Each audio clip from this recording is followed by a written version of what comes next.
갑자기 쌀쌀한 날씨가 찾아오면 떠오르는 것이 바로 김장인데요. 김치는 한 번에 많은 양을 담그게 되기 때문에 1년 중 큰 행사로 남아 있습니다. 하지만 김치를 만드는 과정 중 나도 모르게 했던 이 행동 때문에 1년 내내 일용한 양식으로 먹는 김치가 몸에 치명적인 독성물질이 될 수 있다는 사실 알고 계신가요?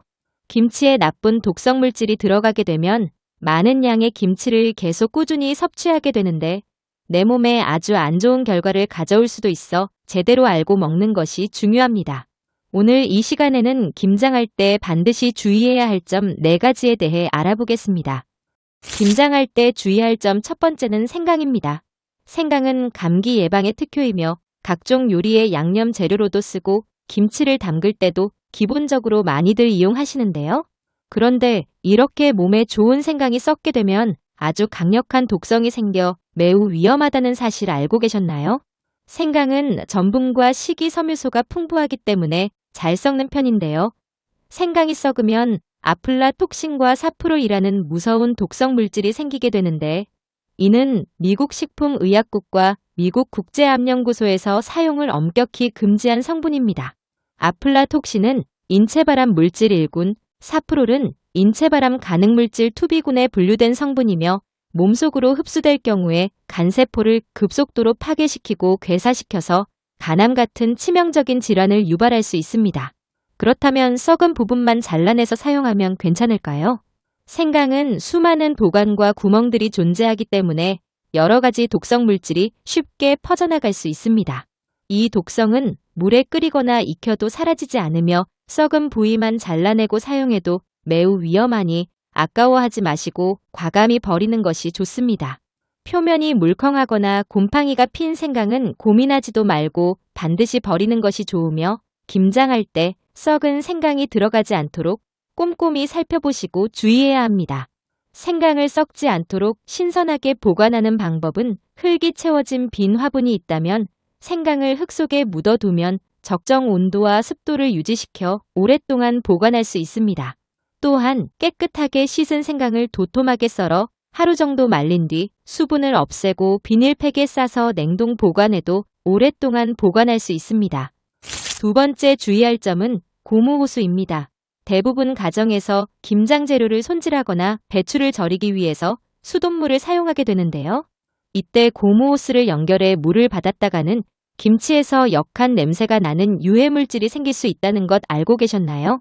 최근 상수도 사업본부에서 발표한 내용에 따르면 시중에 유통 중인 일반 고무호스는 제조 과정에서 페놀 성분이 들어가는 염화 비닐수지 폴리에스터 재질로 되어 있습니다. 이러한 성분이 수돗물 소독제인 염소와 반응하면 불쾌한 냄새를 유발하는 클로로페놀이란 악취가 나는 유해물질이 만들어진다고 합니다.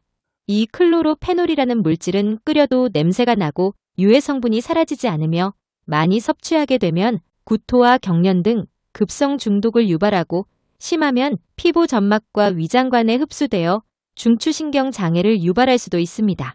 이러한 건수가 김장철에 상수도 사업본부에 여러 건 접수되고 있어 주의가 필요한데요.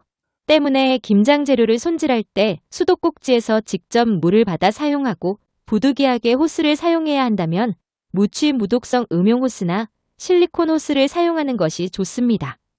김장할 때 주의할 점 3번째는 생굴입니다. 김장철에 생굴을 넣은 겉절이나 생굴 무침 등을 많이 해서 드시는데요.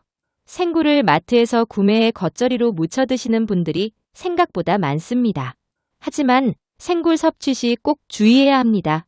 굴을 출하하기 전 검사를 하게 되는데 노로바이러스가 검출된 굴은 가열 조리용으로 분류해 유통하고 있습니다. 하지만 이 가열 조리용으로 된 굴을 관과한 채 그냥 생굴로 섭취하실 경우 감염성이 높은 노로바이러스로 인해 식중독 발생의 가능성이 높습니다. 노로바이러스는 영하 20도씨 이하의 낮은 온도에서도 생존이 가능하기 때문에 주로 겨울에 접어드는 11월부터 감염이 증가해 12월부터 이듬해 3월까지 많이 발생합니다. 또한 전염성이 강해 감염 환자와 접촉했을 때도 쉽게 감염되어 감염 환자가 만진 문고리를 손으로 만진 후 입으로 손을 가져가면 감염되는 등으로 가족은 물론 집단 감염을 일으키기도 합니다. 노로바이러스의 주요 증상은 대개 감염 후 1, 2일의 잠복기를 거쳐 구토와 설사, 복통, 오한, 발열 등의 증상이 나타납니다. 가열 조리용으로 표시된 굴은 85도 이상에서 1분 이상 가열하면 안전하므로 안심하고 먹을 수 있습니다. 생굴을 구매하실 때는 가열 조리용인지 꼭 확인을 하시고 껍질이 제거된 경우 우유빛이 돌면서 검은색 테두리가 선명한 것으로 구입하고 알이 굵고 속살이 통통하면서 탄력이 있는 것이 좋습니다. 김장할 때 주의할 점 네 번째는 빨간 고무대야입니다. 김장철 하면 고무대야가 바로 떠오르는데요. 김치, 깍두기를 버무릴 때 빨간색 고무대야를 사용하는 경우가 많은데 납이나 카드뮴 같은 중금속이 노출될 수가 있습니다. 빨간색 고무대야는 통상적으로 재활용 원료로 만들어지기 때문에 카드뮴 등 중금속이 용출될 우려가 있어 식품용 기구가 아닌 경우가 대부분입니다. 중금속이 몸에 한번 들어가면 좀처럼 배출되기 어려우며 각종 혈관 질환과 염증을 일으키기 때문에 주의가 필요합니다. 김치를 담글 때는 반드시 식품용으로 제조된 플라스틱 재질 또는 스테인리스 재질의 대야를 사용하는 것이 중금속으로부터 안전하게 김치를 담글 수 있습니다.